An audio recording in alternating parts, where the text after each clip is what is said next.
MME straight teammate kissed me after we won, then pretended it meant nothing. Gay love story. Hello everyone, and welcome back.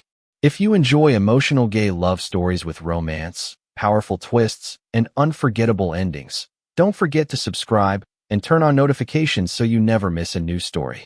And before we begin, tell us where you're watching from in the comments. We love seeing viewers from all over the world. Thank you for being here. Now let's dive into today's story. The loudest victory of my life began with a kiss that the person who gave it insisted had never meant anything. The final buzzer echoed through the packed college arena, and for one impossible second, the entire world seemed to freeze before erupting into absolute chaos. The scoreboard above center court flashed 78-75, confirming what none of us had dared to believe back in October. We were national champions. The student section exploded into a sea of blue and gold. Confetti cannons burst overhead, showering the hardwood in shimmering paper that drifted like snow beneath the bright arena lights. My lungs burned as I bent over with my hands on my knees, trying to catch a breath that refused to come. Every muscle in my body screamed after 40 minutes of the hardest basketball game I'd ever played, but none of that mattered anymore. We had done it. We had actually done it. Somewhere across the court, our coach was yelling something through tears, assistants were hugging each other like little kids, and television cameras darted between celebrating players searching for the perfect championship shot. I should have been looking for my family in the stands. I should have been waving at my parents or my younger sister, who had driven nearly 12 hours to be there. Instead, my eyes searched for only one person, Cole Bennett. He was impossible to miss. 6'4", broad shoulders, dark blonde hair damp with sweat, grinning like someone had just handed him the entire world. He threw both arms into the air while our teammates piled onto him in celebration, laughing so hard that even from half a court away, I recognized the tiny crease beside his left eye. I'd memorized that smile long before tonight, though I'd never admitted it to anyone, especially not to myself. Cole was my teammate, my best friend, and according to every conversation we'd ever had about dating, painfully straight. He talked about girlfriends the way other guys talked about fantasy football. I had spent the last 2 years convincing myself that admiration was harmless as long as it stayed locked inside my own head. It wasn't love, I'd always insisted. It was just respect mixed with terrible decision-making. Unfortunately, my heart had never been very interested in listening to logic. The crowd kept roaring while photographers rushed onto the court, their camera flashes turning every second into a memory before it had even finished happening. Someone slapped my back hard enough to nearly send me stumbling forward. Another teammate wrapped me in a quick hug before sprinting toward the student section. I laughed without really hearing myself. Everything felt distant, dreamlike, as if I were watching my own life through the giant video board hanging above us. Then I heard my name. Noah. Cole's voice somehow cut through 20,000 screaming fans. I turned just as he came running toward me, still smiling with that unstoppable energy that had carried our team through every impossible comeback this season. Before I could say a single word, he threw his arms around me in the tightest hug we'd ever shared. We nearly lost our balance, both of us laughing as our championship hats fell onto the floor. His heartbeat pounded against my chest almost as fast as my own. Time slowed. The noise faded into something soft and distant. Under the blinding lights, surrounded by cameras, teammates, coaches, and thousands of cheering strangers, Cole looked straight into my eyes with an expression I'd never seen before. And in the next heartbeat, everything I thought I understood about my life was about to change. Cole did not hesitate. His hands were still gripping my shoulders when he leaned forward and pressed a quick, unmistakable kiss against my lips. It lasted only a heartbeat, maybe 2, but in that tiny slice of time, every sound disappeared. The roaring crowd, the blaring band, the announcer shouting our names, even the flashing cameras all faded into complete silence inside my head. My eyes stayed wide open while Cole slowly pulled back, still smiling with the same unstoppable joy that had carried him through every impossible game this season. He looked almost surprised by what he had done, as if the moment had arrived before his thoughts could catch up, yet there was no panic on his face. There was only pure excitement, the kind that belonged to someone celebrating the biggest victory of his life. Around us, our teammates erupted into louder cheers, completely unaware that my entire world had just shifted a few inches off its axis. Someone dumped a cooler of sports drink over Cole's head, sending bright droplets sparkling beneath the arena lights. He laughed, wiped his face with the front of his jersey, and wrapped an arm around my shoulders as if nothing unusual had happened. My heartbeat refused to slow down. I tried to convince myself that maybe I had imagined it. Maybe the angle had been strange. Maybe he had only bumped into me in the middle of the celebration. Then I noticed 3 photographers lowering their cameras with stunned expressions before immediately lifting them again, snapping picture after picture. A television cameraman quickly adjusted his position to keep both of us in the frame. My stomach flipped. They had seen it too. Cole looked toward the cameras for a split second, then back at me, flashing that familiar crooked grin. "We actually did it," he shouted over the crowd. I nodded because I could not trust my voice. Words felt impossible. My brain kept replaying those 2 impossible seconds from every angle. The warmth of the moment lingered far longer than logic insisted it should. We climbed onto the small stage where the championship trophy waited beneath a spotlight. The commissioner gave his speech. Our coach cried openly. Confetti continued drifting across the floor while fans chanted the name of our university. Cole stood beside me through all of it, occasionally bumping my shoulder with his own whenever another teammate cracked a joke.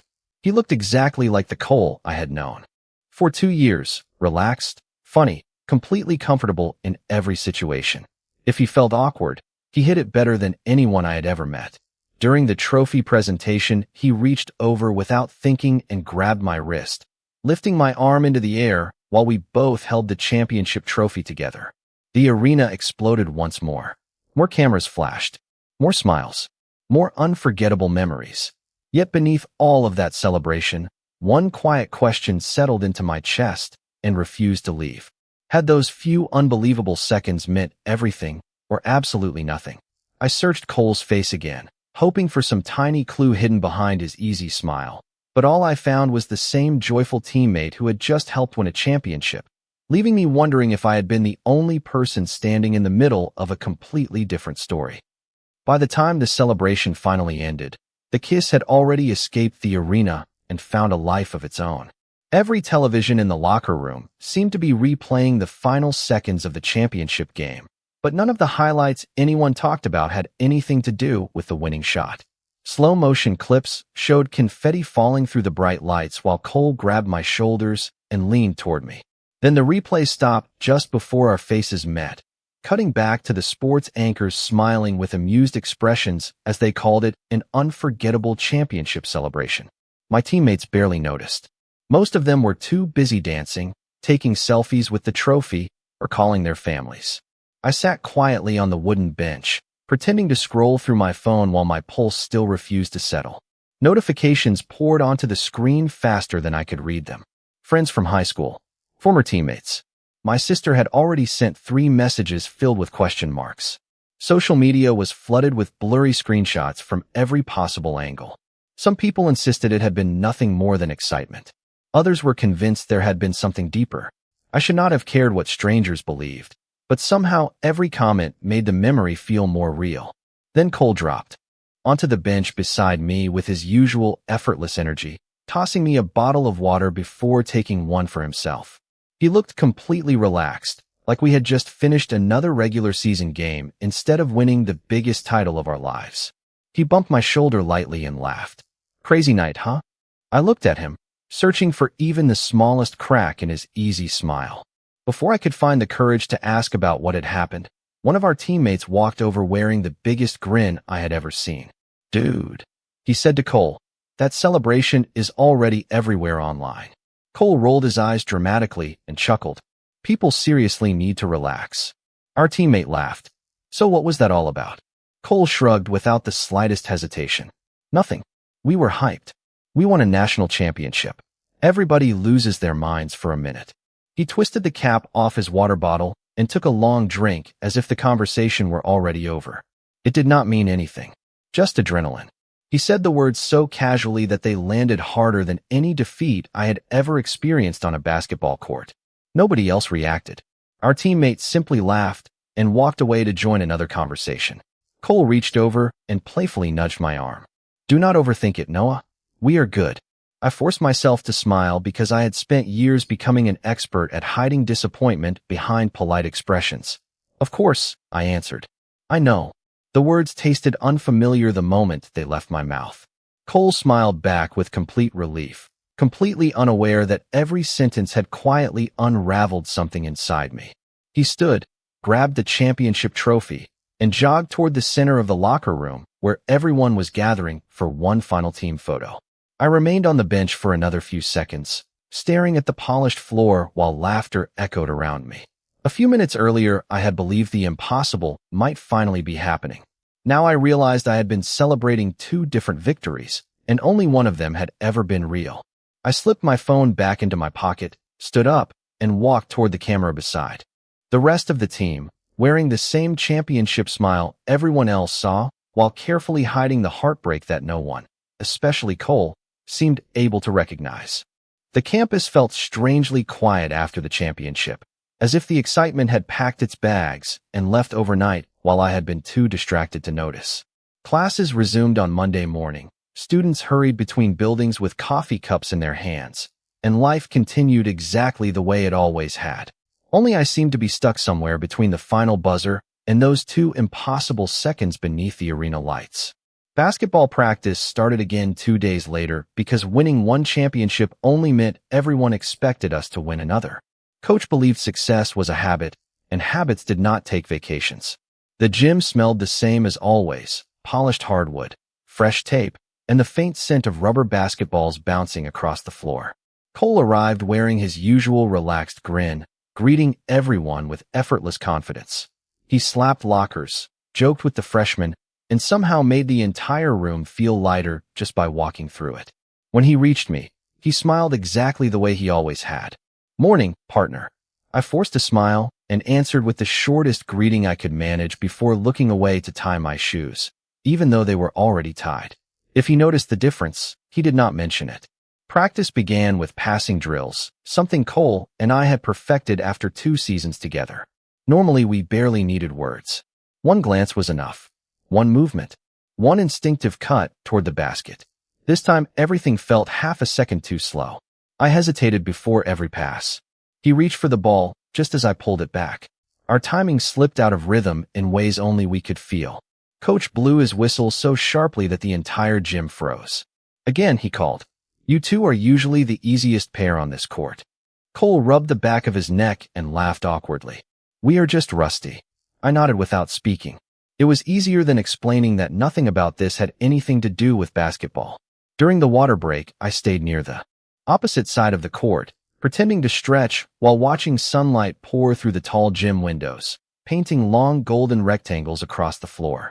Cole walked over carrying 2 bottles of water, holding one toward me without saying anything. I accepted it with a quiet thank you, careful not to let our fingers touch. He frowned for the briefest moment. "You have been acting kind of weird since the championship," he said gently. "Did I do something?" The question caught me completely off guard. I almost laughed because the answer stood between us like another teammate neither of us wanted to acknowledge. Instead, I shook my head. "No, I have just been tired." He studied my face for another second before giving a slow nod that told me he did not believe a single word I had said. Before either of us could continue, Coach called everyone back to the court. The conversation disappeared unfinished, swallowed by the echo of sneakers and bouncing basketballs. For the rest of practice, we played exactly the way everyone expected us to, setting screens, calling plays, celebrating good shots with quick high fives that felt strangely formal. From the outside, nothing had changed. We were still the unstoppable duo that sports reporters loved writing about. Inside, however, an invisible distance had quietly settled between us, growing a little wider with every ordinary conversation, every careful smile, and every moment I chose silence over the truth, because pretending everything was normal suddenly felt much easier than risking another answer I was not ready to hear. The next week brought our first public appearance since the championship, an open practice followed by a community basketball clinic for local high school players. Coach insisted it would be good for the program, good for recruiting, and good for reminding everyone that champions still had work to do. I agreed with every reason except the one he never mentioned. It meant spending another afternoon pretending nothing had changed. The gym buzzed with excited teenagers chasing autographs, parents taking pictures from the bleachers, and little kids wearing jerseys that looked 2 sizes too big. Cole slipped naturally into the center of every conversation, laughing with fans, showing young players how to improve their jump shot, signing basketballs with the same easy smile that had always made people trust him within minutes.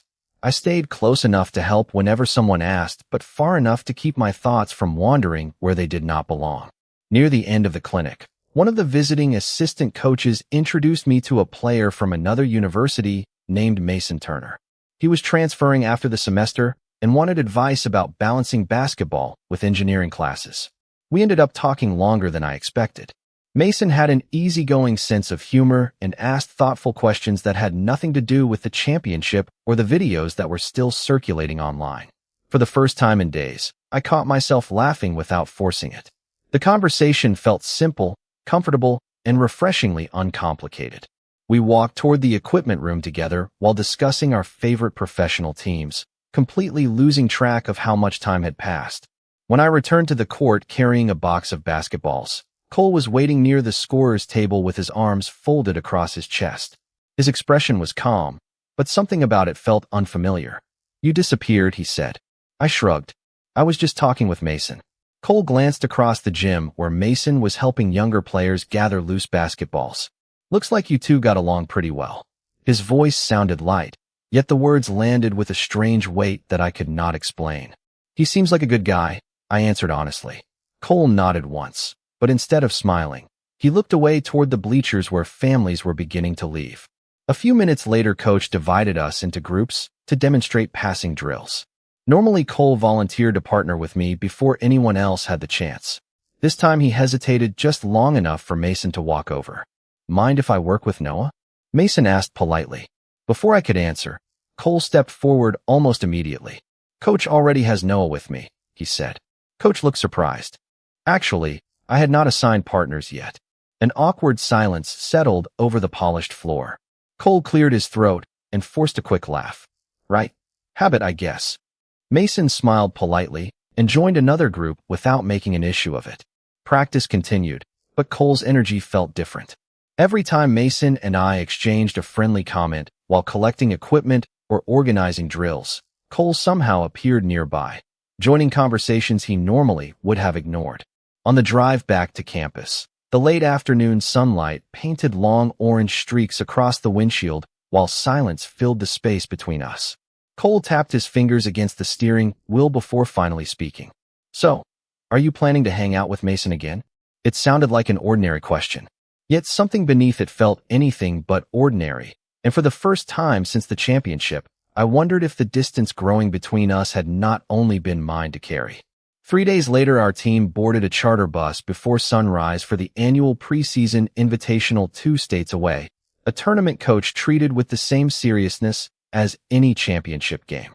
The highway stretched endlessly beneath a pale October sky, while most of the team drifted between conversations and naps. I claimed a window seat near the middle of the bus, hoping the passing fields and quiet hum of the engine would give my thoughts somewhere else to go. Cole usually sat beside me without either of us needing to ask. This time he stopped in the aisle, hesitated for a second, then dropped into the empty seat anyway. Neither of us spoke during the first hour. Country music played softly through the driver's speakers while the rising sun painted long ribbons of orange across the glass. Cole stared ahead with his arms folded. I watched telephone poles blur together outside. The silence between us felt heavier than any conversation we had ever avoided. Around lunchtime, the bus pulled into a small roadside diner where our team grabbed sandwiches before continuing the trip. Mason happened to be there with his own university, their bus parked only a few spaces away. He spotted me while waiting in line and waved with the easy smile I had come to recognize. We spent a few minutes talking about classes, basketball, and how strange it felt seeing another college team in the middle of nowhere. When I returned to our table carrying my tray, Cole looked up from his food. "He seems to find you wherever we go," he said with a casual shrug that sounded just a little too practiced. I smiled politely. It was a coincidence. Cole nodded but said nothing else.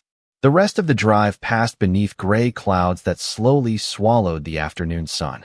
By the time we reached the hotel, A cold rain had settled over the parking lot, turning the pavement into a mirror reflecting neon signs and headlights.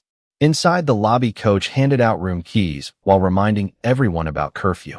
"We had one last-minute reservation issue," he announced. "The hotel accidentally released one of our rooms. We are doubling up differently than planned." He glanced down at the list before continuing. "Noah and Cole, you are together." Cole looked toward me for the briefest moment before quietly accepting the key card. Neither of us objected. Our room sat on the 4th floor overlooking the rain-soaked highway. It was simple but comfortable, with 2 neatly made beds separated by a small nightstand and a single lamp casting warm light across the carpet. The steady rhythm of rain tapped softly against the window, filling every pause with gentle sound. Cole set his duffel bag beside the bed closest to the door while I unpacked across the room. For several minutes, all we heard were zippers opening, hangers sliding across the closet rod, and the distant rumble of traffic below. Finally, Cole broke the silence without looking up. "Things have not felt normal between us for a while." I paused with a folded sweatshirt in my hands. "I know." He sat on the edge of his bed, resting his elbows on his knees. "I keep telling myself it is because everyone keeps talking about that celebration after the championship." His voice grew quieter. "But I do not think that is the whole reason anymore." Outside, another wave of rain brushed across the glass while the room settled into a calm stillness. For the first time since everything had changed, neither of us had anywhere else to be, nowhere to escape, and no teammates waiting to interrupt the conversation that both of us had been avoiding for far too long. Cole stayed seated for a long time, his hands loosely clasped together while rain traced quiet paths down the hotel window. The room felt smaller than it had a few minutes earlier, as if the silence itself had pulled the walls closer around us. I waited, not because I was patient, but because I had run out of guesses. Cole finally let out a slow breath and looked down at the floor instead of at me. "I keep replaying that night," he admitted softly. "I tell myself it was excitement. I tell myself it was the championship. I tell myself anyone could have done something stupid after winning the biggest game of their life." He gave a short laugh that carried no humor. "The problem is that I do not believe myself anymore." My heart stumbled so hard that I almost forgot to breathe. Cole rubbed both hands across his face before continuing. "I have been trying to forget those few seconds ever since they happened. Every interview, every practice, every conversation.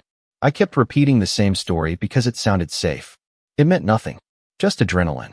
The more I said it, the more everyone believed me." He paused again, his voice dropping even lower. "Everyone except me." I stared at him without moving.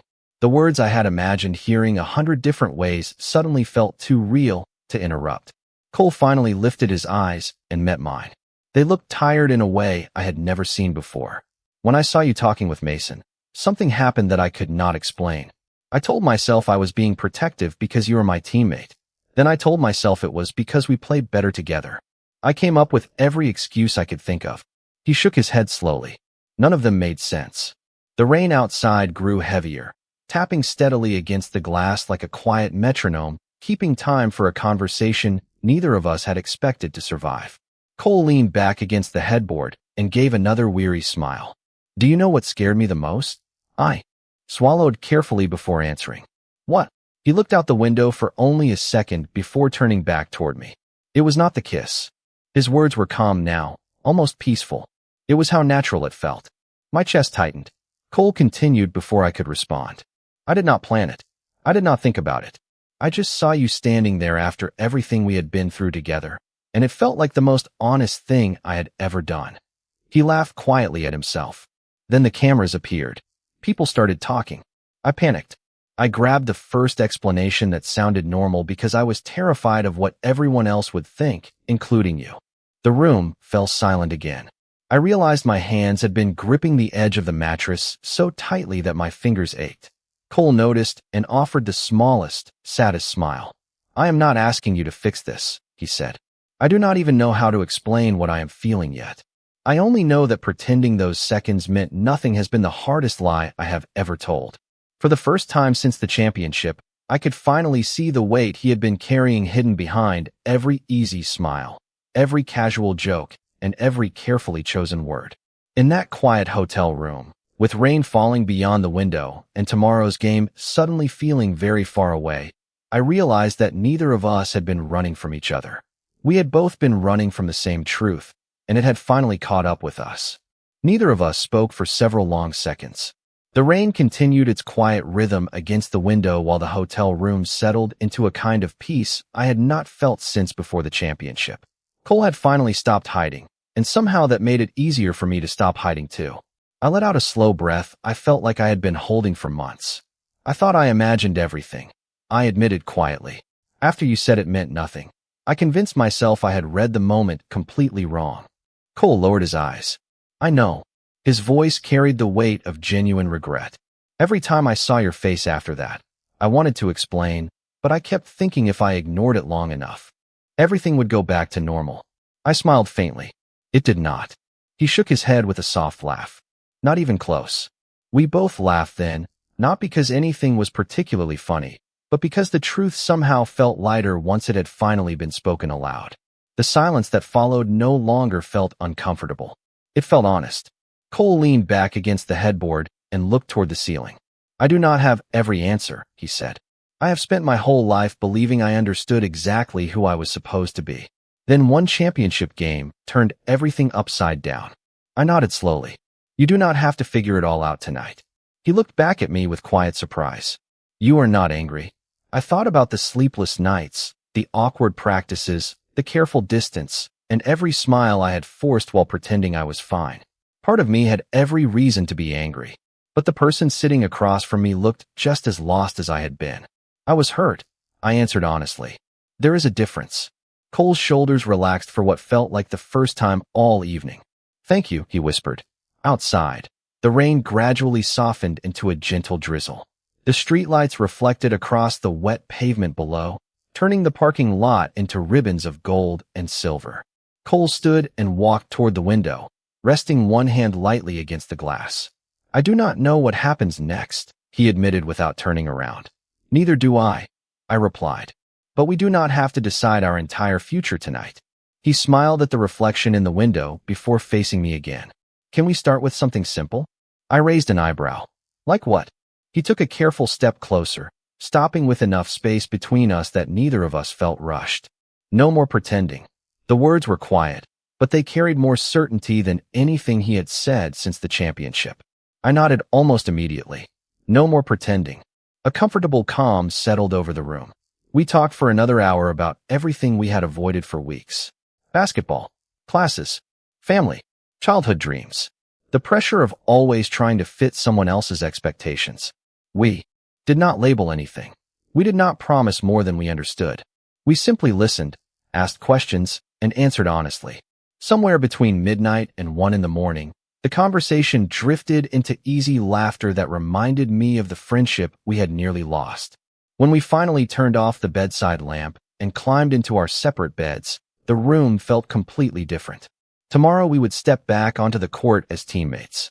The future beyond that remained uncertain. Yet as I closed my eyes, I realized uncertainty no longer frightened me. For the first time since that unforgettable night beneath the championship lights, hope felt stronger than fear, and that alone was enough to let me fall asleep with a quiet smile. Morning arrived wrapped in pale sunlight that spilled across the hotel curtains, replacing the rain with clear blue skies that somehow made everything feel possible again.